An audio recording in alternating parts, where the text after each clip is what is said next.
आज का विषय है राजेश खन्ना। राजेश खन्ना जी के बारे में बहुत कुछ लिखा गया, बहुत से लोग जानते हैं, बहुत से लोग जानना भी चाहते हैं।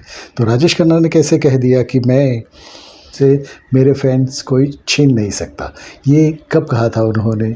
जब वो एकदम पहले जैसे ऊंचाई पे थे, वहाँ से एकदम नीचे तक गिर गए थे। न कोई दोस्त, न कुछ भी, अकेलापन रहता था, सिर्फ अकेले हो गए थे। जो एक दिन का सुपरस्टार, जिसके घर पे ट्रक भर भर के प्रशंसक लोग आते थे, बहुत से लोग देखने आते थे, मिलने आते थे, प्रोड्यूसर्स की लंबी लाइनें लगती थी उसके घर से। बांद्रा में बैंड स्टैंड में जहाँ पे उसका घर है आशीर्वाद, वहाँ पे लंबी लाइनें लगती थी। और एक अकेले एक खत्तो राज कहते, वैसे वो राज करते थे पब्लिक के। वो जब शिखर पे थे, अर्श से फर्श तक आना बहुत बुरा लगता है, लेकिन जब फर्श से अर्श तक पहुँचे थे तब उन्हें घमंड भी थोड़ा सा आ गया था। और वो यही कहते थे कि ऊपर आका नीचे काका। ये तो बहुत बड़ी बात कहते थे, लेकिन जो ऊपर गया है उसे नीचे आना तो है। वो परमानेंट आपका आसन नहीं है, वहाँ पे आप परमानेंट रह नहीं सकते।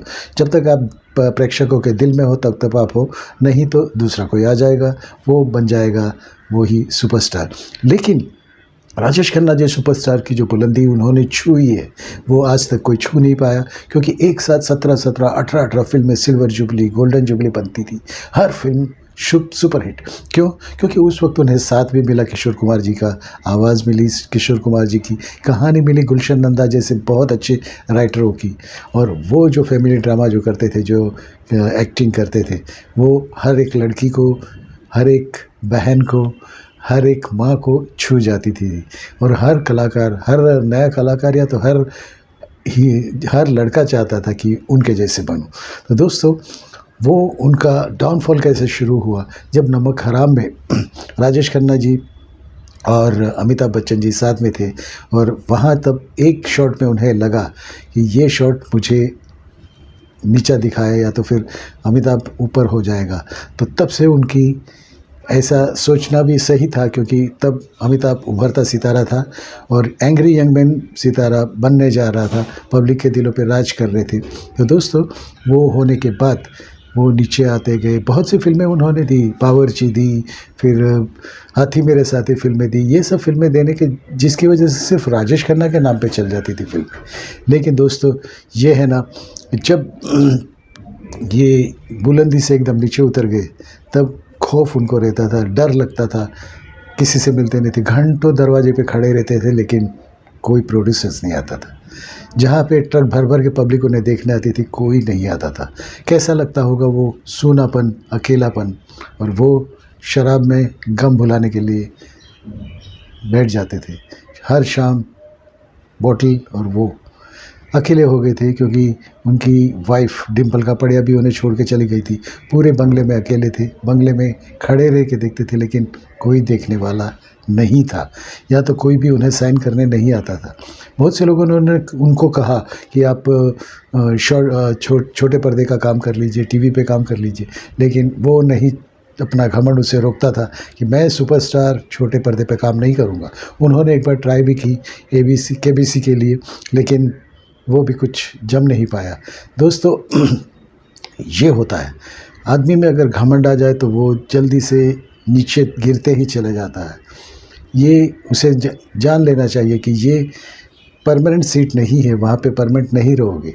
आप हो, कल दूसरा कोई आएगा। ऐसे ही उनके आगे भी कोई आया था, राजेंद्र कुमार जी थे, वो लोग सब थे, यानी देवानंद साहब थे, वो लोग भी सब थे, लेकिन किसी को परमानेंट वो जगह मिली नहीं।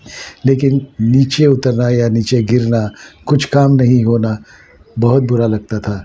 वो एक ही बात कहते थे कि मेरे फैंस मेरे हैं। तो एक ऐड थी जिसमें वो पंखे की ऐड थी, फ़ैन की ऐड थी, तो उन्होंने वो डायलॉग डलवाया था वो ऐड में कि मेरे फैंस मुझसे कोई छीन नहीं सकता। वो मन में ही रह गया, मन में ही एक ही कैसे होता होगा जैसे इतनी ऊंचाइयों से नीचे गिरना। तो दोस्तों, यही कुछ था। वो चाहते थे कि काम मिले। बहुत सी ग्रेड की फिल्मों में भी लास्ट में काम करा, लेकिन वो जो उन्होंने मकाम हासिल किया था वो फिर से नहीं जा पाए, क्योंकि अमिताभ जी जब बढ़ रहे थे, आगे बढ़ रहे थे। तो दोस्तों, यही थी राजेश खन्ना की कहानी। बहुत सी फिल्में, बहुत सी सुपरहिट फिल्में देने वाले आज नीचे आ गए थे और गम में डूब गए, शराब में डूब गए और एक दिन चले गए इस दुनिया से। दोस्तों, यही होता है। मैं भी कहूँगा नए लोगों से, शिखर तक तो आप पहुँच जाओगे, लेकिन शिखर पे रहना मुश्किल है, अपनी कामयाबी को बरकरार रखना बहुत मुश्किल है। तो अमिताभ ने ये उनकी बात समझ के ये नहीं किया। वो हर फिल्म में करते थे, हर काम करते थे, छोटे पर्दे पे भी काम करते थे, तो इसीलिए वो आज तक है और सबसे मेल मिलाप बढ़ाते रहते थे। उन्हें नशा यहाँ चढ़ा नहीं था। दोस्तों, यही दोनों में तफावत था। दोस्तों, यही थी कुछ कहानी। ऐसे ही मिलूँगा आपसे, ऐसे ही कुछ कहानी लेके। आपका दोस्त, आपका होस्ट। नमस्कार। मेरे चैनल को सब्सक्राइब कीजिए, जो नीचे ऐड आ रही है उसमें सब्सक्राइब कीजिए और बाजू का लाल बटन दबा दीजिए। Thank you. भारत माता की जय। वंदे मातरम। I love you friends.